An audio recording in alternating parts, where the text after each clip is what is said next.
ตอนนี้เรามีอยู่196กิโลหลังจากที่ผมนั้นไปฟาร์มมาไปแลก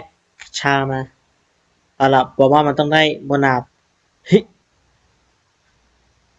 ดีเราค่อยไหลไปเรื่อยๆโมนาดเอสคานอจงมาเถอะมาเถอะ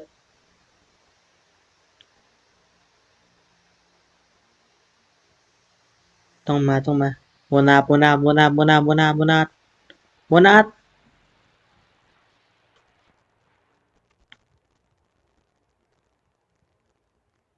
มาสิโมนาดมาเดดไอไม่เอาเดดไอไม่เอาเดดไอ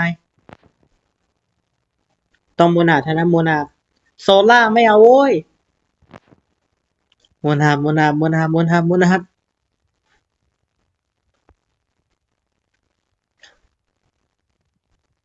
นาดมาเกมไม่เอางี้ดิ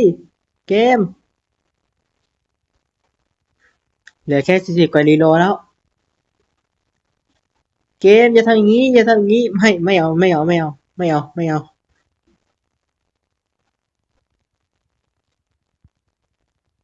4 3 2 1โอ้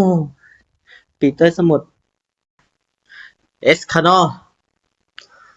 นโมนาดก็ต้องมาแล้วไหมเราสูบไปเกือบ500รีโลเลยนะตอนเนี้ยเราจะเรียกว่า500รีโลเลยดีกว่าตอนนี้โมนาดไม่เอาแบบอื่นนะไม่เอาแบบอื่นโมนาดเท่านั้นโมนาด only one หนึ่งเดียวจะมาไหมโมนาดเกมอย่าทำแบบนั้นอย่าทำแบบนี้ไม่เอาโซนไม่เอาโมนาดออกมาเถอะโมนาด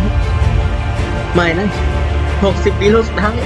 แย่แล้วมึงทำไม่ได้แล้วไหมทำไม่ได้แล้วไม่30โลสุดท้ายเอาที่ถึงบนไม่เกมเกม